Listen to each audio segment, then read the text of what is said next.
줄 믿습니다. 우리 본문의 말씀을 중심으로 부요는 나의 것입니다 라는 제목을 함께 은혜 나누겠습니다. 한번 따라해 볼까요? 부요는 나의 것입니다.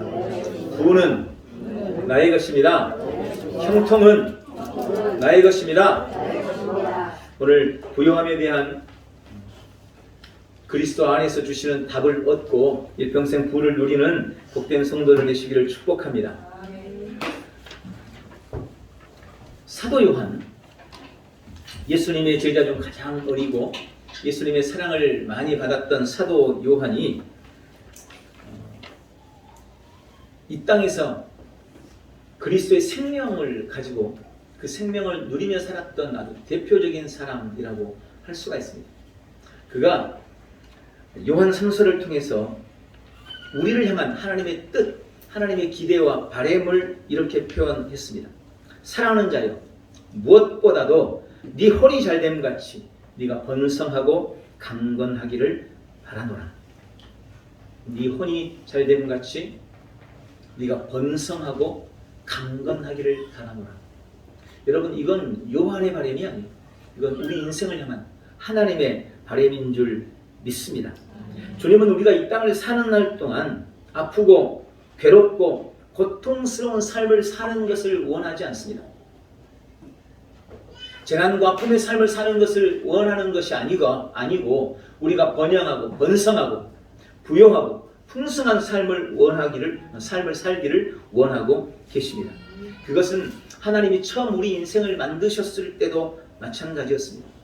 주님은 우리에게 부요함과 풍성함을 약속하셨습니다. 생육하고 번성하는 것, 정복하고 다스리는 것, 그것이 인생을 향한 하나님의 뜻이었습니다. 그리고 실제로 아담과 하와는 그런 삶을 살았었습니다. 그런데 그들이 범죄함으로 말미암아 사탄의 꾀임에 넘어가 하나님이 먹지 말라고 한 선악과를 따먹고 범죄함으로 말미암아 하나님께서 주셨던 모든 은혜와 축복이 완전히 깨지고 맙니다. 그리고 그를 속였던 사탄의 지배 아래서 죄로 인한 저주를 온 삶으로 받으며 괴롭고 고난 가득한 그런 인생을 사는 존재로 전락하고 말았습니다. 그리고 인생은 그것을 어떻게 해서든지 해소해 보려고 그런 고난과 아픔의 문제를 해결해 보기 위해서 갖가지 노력을 다했습니다. 대표적인 게 종교입니다. 종교를 통해서 답을 얻으려고 예를 썼어요. 그래서 인간이라면 누구나 종교성을 가지고 있어. 우리가 역사 시간에 구석기 시대도 배우고 신석기 시대도 배우죠. 그때도 다 종교들을 가지고 있는데 뭔가 자기보다 강한 존재만 나타나면 그 앞에 무릎을 꿇고 그것에 대해서 복을 빌고, 또 그것으로 안 되면 사람들은 자기의 지혜를 가지고 과학을 발전시키고 문명을 발전시키고 그러면서 인간의 행복을 끊임없이 추구했습니다. 그러나 이 시대를 한번 보십시오.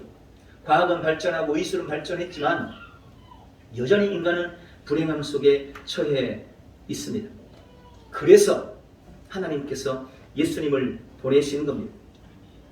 우리 인생의 모든 저주를 해결하고 우리에게 애초에 주님께서 계획하셨던 번영과 번성과 부요함과 축복을 주시기 위해 예수님이 이 땅에 오셨고 그분이 십자가 지시고 부활하고 모든 구속을 이루심으로 말미암아 우리 인생에게 애초에 하나님께서 계획하셨던 놀라운 은혜가 다시 회복되게 되었습니다. 여러분, 제가 드린 이 짧은 말씀이 이게 복음입니다. 이게 진리입니다. 이게 우리가 일평생 붙들고 나가야 할 우리의 삶의 기반, 주님이 우리에게 약속하신 놀라운 복음이라는 것을 믿으시기 바랍니다. 우리의 실제 삶이 지금 어떠하든지 상관없이 주님은 그렇게 약속하셨는데 내가 비록 그렇게 살고 있지 못하다 할지라도 우리는 이 복음을 진리로 받아들이고 그것을 굳게 믿어야 한다는 것을 미리 말씀드립니다. 오늘 부요에 대해서 말씀을 드릴 텐데 이를 통해서 여러분들이 이 땅에서 부요함에 대한 답을 분명하게 얻으시고 부유함을 주장하고 누려나가는 복되고 귀한 역사가 있기를 주님의 이름으로 축복합니다. 먼저 예수님이 이 땅에 오실 때 우리의 부요함을 위해서 오셨다는 것을 우리는 믿으셔야 합니다. 요한복음 10장 10절에 보면 예수님은 자신이 이 땅에 오신 이유에 대해서 분명하게 말씀하셨습니다. 도둑이 오는 것은 도둑질하고 죽이고 멸망시키려는 것뿐이지만 내가 온 것은 양으로 생명을 얻게 하고 더 풍성하게 얻게 하려 하시리라. 사탄 마귀는 우리 인생에게 찾아와서 도둑질하고 죽이고 멸망시키는 일만 했습니다. 여전히 지금도 그러고 있습니다. 인생은 다 그 안에서 도둑질 당하고 죽임 당하고 멸망 당하며 살고 있습니다. 그러나 예수님은 우리에게 생명을 주시기 위해 그리고 풍성하게 주시기 위해 오셨다고 말씀하십니다. 여기 주님이 주시는 이 생명은 기존에 우리가 가졌던 생명이 아닙니다.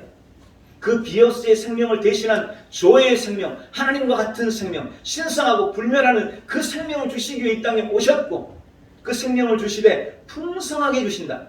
여기 풍성하게라는 말은 맥시멈까지다 라는 말씀을 이미 드렸습니다. 맥시멈, 받을 수 있는 최대치, 주님이 주시기를 원하시는 최고치까지 우리에게 주시기를 원하셔서 예수님이 이 땅에 오셨다고 말씀합니다. 그리고 실제로 주님은 이 땅에 오셨고 그 일을 다 이루셨습니다. 완벽하게 십자가와 부활을 통해서 완성하셨습니다.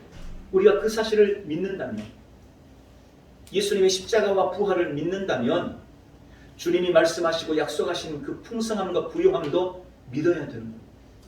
우리는 그것을 누릴 완벽한 조건을 갖추고 있는 사람들임을 기억하시기 바랍니다. 오늘 본문 고린도후서 8장 9절에 우리 주 예수 그리스도의 은혜를 너희가 알거니와 부요하시는 이로써 너희를 위하여 가난하게 되심은 그의 가난함으로 말미암아 너희를 부요하게 하려 하시니라. 여러분, 이보다 더 우리의 부요함에 대해서 확신을 주는 말씀이 어디 있습니까? 예수님이 가난하게 되셨는데 그 가난하게 되신 이유가 가난한 우리를 부요하게 하기 위함이라는 거예요. 아니, 그럼 언제 예수님이 가난하게 되셨습니까? 하늘 보좌에 앉으셨던 그분이, 온 우주 만물의 주인이신 그분이 육신을 입고 이 땅에 오신 것이 가난하게 되신 겁니다. 그리고 그분의 가난함의 최절정은 십자가였습니다. 우리가 알다시피 십자가의 죽음은요, 발가벗겨져서 죽는 죽음이에요. 여러분, 우리가 그림에나 작은 천으로 이렇게 예수님 몸을 좀 가려놨지 실제 십자가형은요 완전히 발가벗겨서 죽입니다. 아무것도 걸치지 않았어요. 맨몸 아무것도 가지지 않는 상태. 그렇게 주님은 비참하게 죽으셨습니다. 가난하게 죽으신 겁니다. 심지어 그가 묻힐 무덤도 없어서 다른 사람의 무덤에 묻혀야만 했어요. 그게 예수님의 가난함의 절정이었습니다. 왜 예수님이 그렇게 가난하게 되셨을까요? 왜 그렇게 가난하고 비참하게 죽으셨을까요? 그 이유가 명백하다는 거예요. 너희를 부요하게 하기 위함이다. 주님은 이미 2000년 전에 그 일을 이루셨고 우리의 가난에 대한 모든 값을 다 치르신 것입니다. 고린도전서 3장 21절부터 그런즉 누구든지 사람을 자랑하지 말라. 만물이 다 너희 것임이라. 세계나 생명이나 사망이나 지금 것이나 장래 것이나 다 너희의 것이요. 너희는 그리스도의 것이요. 그리스도는 하나님의 것입니다. 만물이 다 너희 것이고 너희는 그리스도의 것이고 그리스도는 하나님의 것이다. 여러분, 이 말에 가슴이 좀 뛰시기를 바랍니다. 이게 뭔 말이야? 이러고 맹숭맹숭. 만물이 몇 거래요? 만물이. 얼마나 놀라운 말씀입니까? 오늘 이 계시가 좀 열리기를 바랍니다.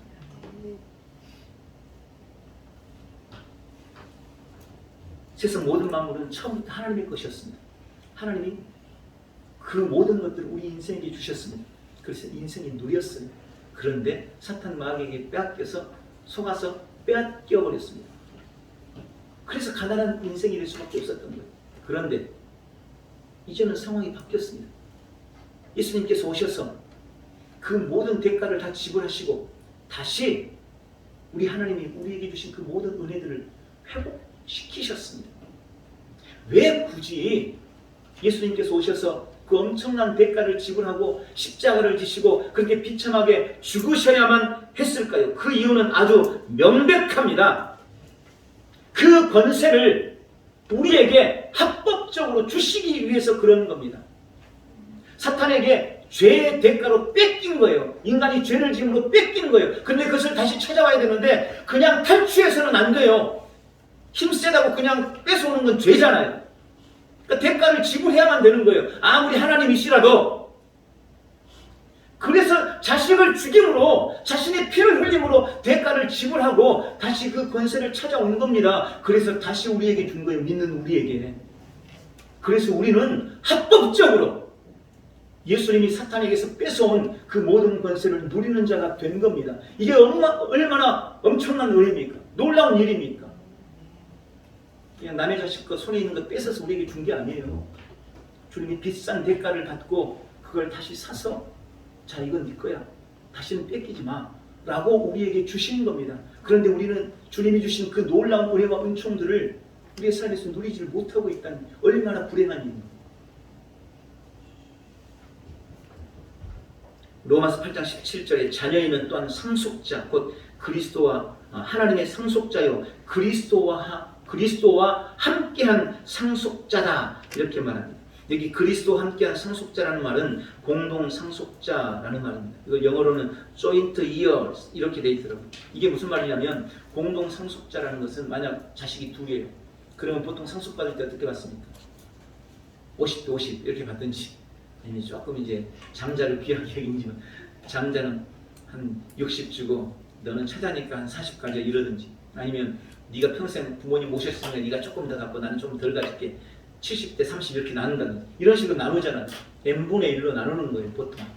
그런데 이 공동 상속자라는 말은 그런 의미가 아닙니다. 우리는 예수님과 함께 공동 상속자인데 하나님의 것을 예수님이 다 받으신 거잖아요. 근데 우리가 공동 상속자라는 거, 이 말이 무슨 말이냐면 예수님과 내가 쉽게 말하면 한 통장을 쓴다는 거예요. 한 카드를 쓴다는 거예요. 그분과 내가 카드가 나눠져 있는데 아버지의 통장에서 네 카드로도 많이 쓸 수 있고, 네 카드로도 마음껏 쓸 수 있고, 내 카드로도 마음껏 쓸 수 있고, 예수님이 한 통장에 있는 것을 카드를 2개를 만들어 가지고 야 나도 갖고 있을 테니까 너도 하나 가지고 네가 쓰고 싶을 때 마음대로 써 이렇게 주셨다는, 이게 공동 상속자라는 의미입니다. n분의 1로 나눈 게 아니에요. 예수님은 예수님이니까 90% 갖고 너희는 한 10%만 가져 이렇게 주신 게 아니고 100%를 우리가 쓸 수 있도록 주셨다는 의미입니다. 우리는 그런 하나님의 공동 상속자, 그리스도와 함께한 공동 상속자가 되었다고 분명히 말씀하고 있습니다. 그러므로 우리 그리스도인들은 이 땅의 모든 영혼과 자원과 권세를 사탄에게 그냥 내주고 여전히 사탄이 세상의 주인인 것이냐 그렇게 살도록 우리조차도 사탄이 주인이냐 그렇게 내버려두고 살아서는 안 되는 거예요. 하나님이 이미 나에게 주신 은혜와 권세이기 때문에 사탄이 내 것을 도둑질하지 못하도록 분명하게 권세를 가지고 하나님께서 나에게 주신 그 놀라운 은혜와 은총들, 그 놀라운 유산들을 나의 것으로 삼고 마음껏 누리는 복된 삶을 살아야 될 줄 믿습니다. 사탄이 그냥 내줄서는 안 됩니다. 두 번째, 부요는 우리를 위한 하나님 아버지의 선물입니다. 여러분, 선물이 선물. 주님에게 값없이 주시는 겁니다. 선물 받으면 어떡합니까? 선물이기 때문에 그냥 감사함으로 받고 잘 쓰면 되는 거예요. 전도서 5장 19절에 하나님께서는 또한 모든 사람에게 재산과 부요를 주셨으며 능력을 주시어 먹게 하시고 그의 몫을 갖게 하시고 그의 수고 가운데 즐거워하게 하셨으니 이것이 하나님의 선물이라. 구약에도 하나님께서 부요함과 풍성함을 주셨는데 그 역시 하나님의 선물이라고 말씀하십니다. 그렇다면 구약에도 그렇다면 지금 새 언약을 받은 우리는 어떻겠습니까? 그리스도의 죽음이라는 엄청난 대가를 지불하고 우리에게 주신 그 놀라운 은혜, 선물로 주신 그 놀라운 은혜, 우리는 그것을 마음껏 누리는 삶을 살아야 된다는 것입니다. 부요함은 주님이 나에게 주신 선물이에요. 선물은 좀 그런 게 있죠. 이게 그 사람이 나를 귀하게 여기고 선물을 주었는데 그걸 함부로 다른 사람한테 주기가 좀 어려워. 선물이 좀 그런 의미가 있잖아요. 물론 요즘에는 이 사람한테 받아가지고 저 사람한테 돌려쓰기도 하고 저희도 명절 때 보면 가끔 그러기도 하지만, 그러나 정말 가치 있는 것, 그분이 나를 생각하고 귀하게 주는 것이라면 절대 그럴 수 없는 것. 부요함은 하나님이 나에게 주신 귀한 선물. 성경이 부요함에 대해서 몇 가지 가르침이 있습니다. 이걸 우리가 잘 깨달아야 됩니다. 첫 번째, 하나님은 재물 얻을 능력을 주시는 분이십니다. 하나님께서는 우리에게 재물 그 자체보다는 재물 얻는 능력을 주시는 분이라고 말씀합니다. 신명기 8장 18절에 네 하나님 여호와를 기억하라. 그가 너에게 재물 얻을 능력을 주셨습니다. 재물 얻을 능력. 그럼 이 재물 얻는 능력이라는 게 오늘날 이 시대에 우리에게는 어떤 의미일까요? 재물 얻을 능력이라는 것은 재물을 얻을 수 있는 어떤 아이디어 혹은 특별한 달란트, 재능 혹은 기회 혹은 지혜 이런 것들을 말하는 거예요. 주님께서 다른 사람에게 없는 번뜩이는 아이디어를 줬어요. 그걸 우리는 잘 활용해서 주님께서 주신 재물을 얻을 수 있다는 겁니다. 어떤 사람에게는 독특한 어떤 달란트를 줬어요. 재능이 있어요. 어떤 사람한테는 번뜩이는 아이디어가 있어요. 어떤 사람한테는 기회, 그 사람한테는 안 주어지는 기회가 그 사람한테 주어질 수가 있는 거예요. 그런 기회들이 있는 겁니다. 이게 하나님께서 우리에게 주시는 재물 얻을 능력인 거예요. 그냥 돈 꾸러미가 갑자기 하늘에서 뚝 떨어지는 게 아니라 기회를 주시고 재능을 주시고 지혜를 주시고 아이디어를 주셔서 우리가 이 땅에서 부유함을 살 수 있도록 하신다는 그런 의미입니다. 우리가 부유함을 구하고 바랄 때 무슨 일확천금이나 요행처럼 로또 당첨 사기만 하는 게 당첨이 있던 딱딱되고 이런 걸 꿈꾸지 마세요. 여러분. 많은 사람들이 자칫 그런 식으로 오해를 해요. 주님이 재물 얻을 능력을 우리에게 주시는 겁니다. 물론 급할 때는 그럴 수도 있겠죠. 제가 어떤 분은 어떤 목사님이 샀는데 돼가지고 교회 건물을 지었다 그러더라고요. 그런 말 들을 때는 좀 마음이 씁쓸하기도 하고 아, 참 그렇게도 은혜를 주시는구나 이런 생각도 들지만 여러분 그건 진짜 어떤 특별한 예외적인 경우인 거고 주님이 우리에게 주시는 부요함은요 그렇게 오지 않아요. 재물 얻을 능력을 우리에게 주시는 겁니다. 여러분의 어떤 능력이 있습니까? 어떤 아이디어가 있습니까? 어떤 재능이 있습니까? 어떤 지혜가 있습니까? 여러분 속에 그게 다 있어요. 여러분들이 지금 그걸 발견하지 못하고 있을 뿐입니다. 깨달으셔서 재물 얻는 능력으로 부유함을 누리시기를 축복합니다. 그럼 어떻게 그럴 수 있을까요? 늘 성령님과 동행하면서 성령의 음성에 귀 기울이고 주님이 주시는 은혜를 따라서 삶을 살아갈 때 주님이 주시는 재물 얻는 능력을 우리의 삶에 누릴 수 있는 겁니다. 두 번째, 하나님이 주시는 부요에는 근심이 없음을 믿으시기 바랍니다. 잠언서 10장 32절에 여호와께서 주시는 복은 사람을 부하게 하고 근심을 겸하여 주지 아니하시느니라. 우리는 사람들이 가진 부요나 명예나 권력에 엄청난 근심이 따르는 것을 너무나 많이 보고 있습니다. 요즘에 우리 정치에서도 참 기가 막힌, 얼마나 기가 막힌 일이에요. 도대체 그게 뭔데? 이런 생각 저절로 안 드는가요? 도대체 그게 뭔데?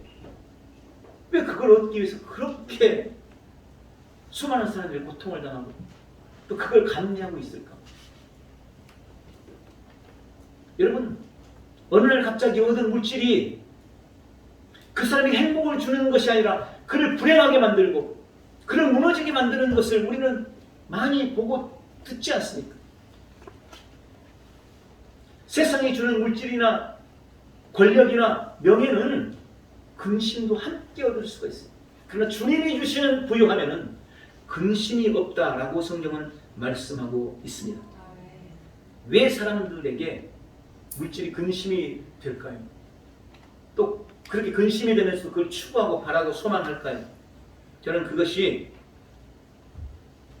하나님보다 물질들을 재물을 더 우선순위에 두고 살기 때문이라고 저는 생각합니다.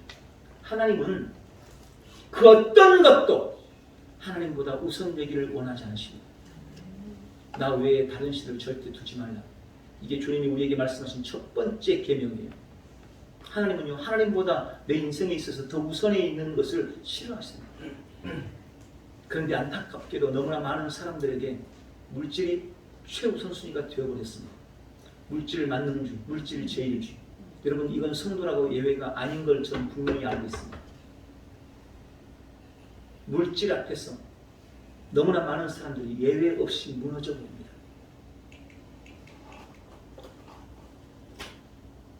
주님 그걸 원하지 않으세요. 그걸 원하지 않으세요. 기뻐하지 않으세요. 그래서 물질로 인한 경고들이 성경에 많이 기록되어 있습니다. 그 중에 대표적인 것이 디모데전서 6장 10절입니다. 돈을 사랑함이 일만 악의 뿌리가 되나니 이것을 탐내는 자들은 미혹을 받아 믿음에서 떠나 많은 근심으로써 자기를 찔렀도다. 돈을 사랑함이 일만 악의 뿌리가 된다. 여러분 돈은 절대 사랑의 대상이 되어서는 안 됩니다. 돈은 그저 우리의 여러 필요 중에 하나일 뿐입니다. 그런데 실제로 너무나 많은 사람들이 돈을 사랑의 대상으로 두고 그것에 목숨을 걸고 사는 것을 우리는 봅니다. 그래서 주님은 우리에게 그걸 요구하세요. 늘 너희가 누리는 모든 것이 다 나에게로부터 온 것임을 너희가 아느냐? 그걸 너희가 인정하냐? 너 돈보다 나를 더 사랑하느냐? 주님은 늘 우리에게 그것을 물으십니다. 우리는 그 부분에 대해서 답을 해야 돼요.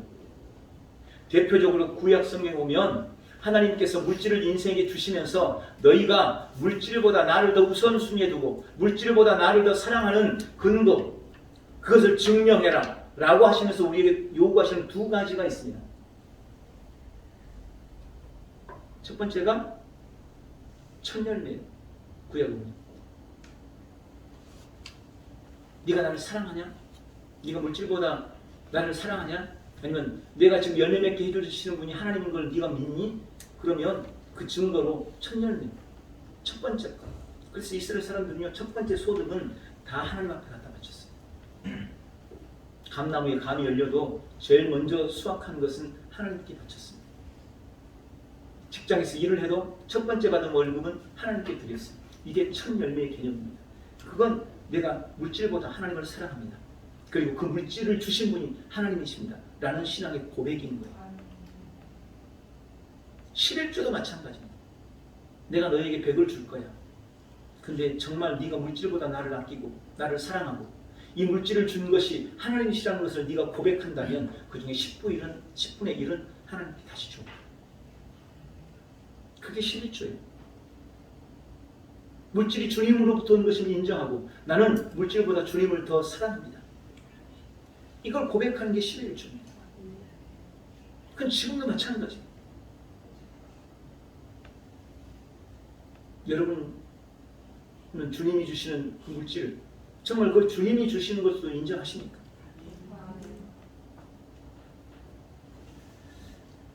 디모데전서 6장 17절에도 그렇게 말씀합니다. 네가 이 세대에서 부한 자들을 명하여 마음을 높이지 말고 정함이 없는 재물에 소망을 두지 말고 오직 우리에게 모든 것을 후히 주사 누리게 하시는 하나님께 두며 선을 행하고 선한 사업을 많이 하고 나누어 주기를 좋아하며 너그러운 자가 되게 하라. 이것이 장래에 자기를 위하여 좋은 덕을 쌓아 참된 생명을 취하는 것이니라. 정함이 없는 재물에다가 소망 두지 말고 주님이 우리에게 물질 주실 때 그것으로 선한 사업을 많이 하고 나누어 주기를 힘쓰고 너그러운 자가 되라. 그게 하나님께 주신 물질을 바르게 사용하는 것이고 그것이 생명이 되게 하는 물질을 사용하는 방법이다. 주님이 그렇게 말씀하시는 겁니다. 물질은 어떤 경우에도 목적이 되어서는 안 됩니다. 이 부분에 대해서 우리가 명확하게 해야지. 목적이 되니까 그게 근심이 오는 거예요. 주님은 우리에게 물질을 주실 때 근심과 더불어 주지 않습니다. 이 말은 우리의 중심이 중요하다는 의미인 겁니다.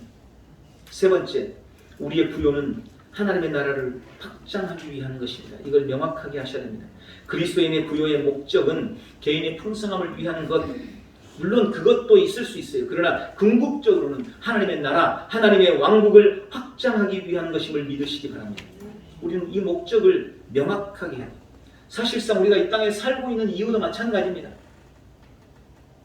하나님 나라를 위해서, 영혼 구원을 위해서라는 것을 우리는 기억해야 하는 겁니다. 우리가 가진 물질과 재능과 시간과 인간관계 등 모든 것이 영혼 구원, 하나님 나라의 확장이라는 그 하나의 이유를 위해서 존재한다는 것을 우리가 명확하게 해야 됩니다. 물질은 이 땅에서 원하는 일을 할 수 있고 또 영향력을 미칠 수 있다는 면에서 매우 강력한 도구가 됩니다. 그게 틀림없어요. 그래서 사람들이 이렇게 물질을 좋아하는 겁니다. 그러므로 우리는 주님이 주신 그 부요함에 대한 이유와 목적을 분명히 함으로써 더욱 담대하게 거듭난 성도로서의 당연한 권리로 부요함을 취할 수 있어야 됩니다. 다시요. 우리가 주님이 주시는 부요함을 담대하게 취하고 누릴 수 있으려면 반드시 주님이 나에게 물질을 주신 목적과 이유를 명확하게 해야 합니다. 이게 정말 중요합니다. 주님이 왜 나에게 물질을 주시는가? 주님이 왜 나에게 재물을 주시는가? 하나님의 영광을 위해서지. 주님의 나라를 위해서지. 주님 나라 확장을 위해서지. 영혼을 살리기 위해서지. 이 목적이 분명해지면 우리는 주님이 주신 부요함을 담대하게 취할 수가 있다는 거예요. 그럼 담대해져요. 내가 부요합니다 라고 말할 수 있어요. 담대하게. 그런데 사리사욕에 들어가고 집 넓히는 데 쓰려고 그러고 뭐 땅 사는 데 쓰려고 그러고 이런 마음이 있으면서 주님이 나를 부요하게 하십니다. 이러면 뭔가 찜찜하다는 거예요. 이러면 자신 있게 주님이 나를 부요하게 하십니다. 나는 부유합니다 라고 자신 있게 말할 수가 없어요. 그 은혜를 취할 수가 없어요. 그러나 내게 주신 물질의 목적과 이유가 분명하다면 그것이 정말 주님 앞에 부끄럽지 않는 것이라면 나는 마음껏 주님이 주시는 부요함을 이 땅에서 누릴 수 있게 된다. 네 번째, 부요의 척도는 갖는 것이 아니라 주는 것입니다. 여러분, 부요와 가난은 소유가 아니라 나눔으로 결정된다는 것을 믿으시기 바랍니다.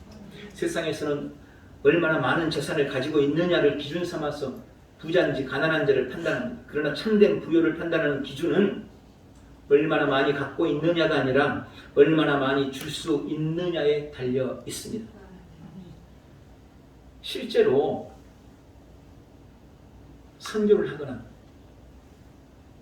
교회를 세우거나 가난한 자를 돕거나 하는 더 많은 사람들이 사실은 가난한 사람이죠. 아니, 가난한 게 아니라 물질이 더 적은 사람들이 훨씬 더 그 일을 쉽게 하는 것을 우리는 주변에서 봅니다. 물질이 많다고 해서요, 주를 위해서든 남을 위해서든 더 많이 쓸 수 있는 게 아니에요. 실제로 우리가 보면 그래요. 뭐 인도네시아 선교를 하는 거라든지 또 뭐 인터콥 이스라엘에 선교를 한다든지 하는 것도 다 가난하고 부족한 사람들, 사실은 삶의 자리에서 힘들고 어렵지만 그럼에도 불구하고 주님을 사랑하는 마음, 영혼 구원에 대한 열정을 가지고 하는 사람들이 훨씬 더 많은 것을 우리는 압니다. 하나님께서는 그런 중심을 가진 사람들을 기뻐하시고 그들에게 부요의 문을 연다는 것을 기억하시기를 축복합니다. 며칠 전에 저희 인터넷 신문에서 중국의 한 사람, 한 배우 이야기를 다시 봤습니다. 이게 다시 이슈가 됐더라고요. 옛날 우리 어렸을 때 이쑤시개 하나 물고 한국 영화계를 아주 휘저었던 사랑해요 밀키스 했던 이 주윤발이 자신의 전 재산을 사회에 환원했어요. 그 사람의 전 재산이 무려 8,400억 8,400만 원 아닙니다. 8억 4천도 아니고요. 840억도 아니고 8,400억 이걸 사회를 위해서 다 기부를 했어요. 그런데 그 사람이 사회에 다 그걸 기부한 때는 2018년도입니다. 근데 이게 왜 다시 이슈가 됐을까 봤더니 얼마 전에 이 주윤발이 그렇게 기부했다는 그 소식을 늦게 접한 어느 모녀가 자신들이 살고 있는 유일한 아파트, 우리나라 돈으로 한 18억 정도 된대요. 그걸 자기들의 사후에 기부한다라고 유언을 썼다는 겁니다. 그래서 이제 그게 다시 이슈가 된 겁니다. 뭐 많은 사람이 좀 내려오면 어때? 여러분 8,400원 있는 사람이 가서 8,400원 있는 것 전체 여기 고아원에 기부하는 거하고 840만 원 가진 사람이 840만 원 전체 기부하는 거 어떤 게 쉽겠어요? 돈이 많으면 많을수록 쉽지 않은 거예요. 훨씬 더 어려워요. 그래서 성경에도 보면 부자가 천국 가는 게 그렇게 어렵다 이렇게 주님이 말씀하셔요. 물질에 대한 욕심을 내려놓을 수 있다는 것은 정말 쉬운 일이 아닙니다. 그 사람은 진짜 부자인 거죠. 주님이 주시는 부요함의 척도는 가지는 것이 아닙니다. 얼마나 나눌 수 있는가, 얼마나 내어줄 수 있는가에 달려 있습니다. 주님은, 성경은 주는 자가 복되다 라고 말씀합니다. 이것은 단순히 그 주는 행위가 복이 있는 행위다 라는 의미라기보다는 주는 그 행위가 그에게 복을 가져온다는 의미입니다. 여러분, 내가 나눌 때 그것이 나에게 복의 근거가 되는 거예요. 주님은 그걸 보시고 우리에게 축복을 받을 자격을 정하는 겁니다. 나누는데 인색하지 않는 우리 모두가 되시기를 축복합니다. 심고 나누는 법칙은 단지 물리적인 법칙만이 아닙니다. 우리의 나눔과 주를 위한 헌신은 더 큰 은혜와 축복을 위한 기반과 씨앗이 된다는 것을 반드시 기억하고 범사의 복을 누려나가는 우리 모두가 되시길 예수님의 이름으로 축복합니다. 이제 한 달락이 남았는데 다음 주까지 해야 될 것 같아요. 지금 그걸 하면 시간이 너무 길어질 것 같아서. 할렐루야. 부요함에 대해서 다음 주까지 이제 확실하게 우리 속에서 답을 정하고 우리 평생 우리의 전 삶에서 주님이 주시는 부요함을 누려나가는 우리 온 성도들이 다 되시기를 예수님의 이름으로 축복합니다. 기도하겠습니다. 전능하신 아버지, 거듭난 우리에게 주시는 주님의 부요함과 번성과 번영과 형통에 감사드립니다. 예수님이 이 땅에 가난하게 오셔서 우리의 부요함을 위한 모든 값을 다 지불하셨습니다. 우리는 날마다 주님이 주신 생명을 누리되 풍성하게 누립니다. 주님, 오늘 말씀처럼 주님은 우리에게 재물 얻는 능력을 주십니다. 재물을 주시되 근심을 겸하여 주지 않으십니다. 나의 모든 부요함은 주님의 나라와 주님의 영광을 위한 도구가 될 것입니다. 주님의 선한 일을 위해 쓰일 것입니다. 주님, 오늘도 우리 전 성도들 삶의 자리에서 주님이 약속하시고 우리 허락하신 그 부요함을 범사에 주장하고 누리며 승리하는 우리 온 성도들 다 되도록 축복해 주시옵소서. 예수님의 이름으로 기도하옵나이다. 아멘.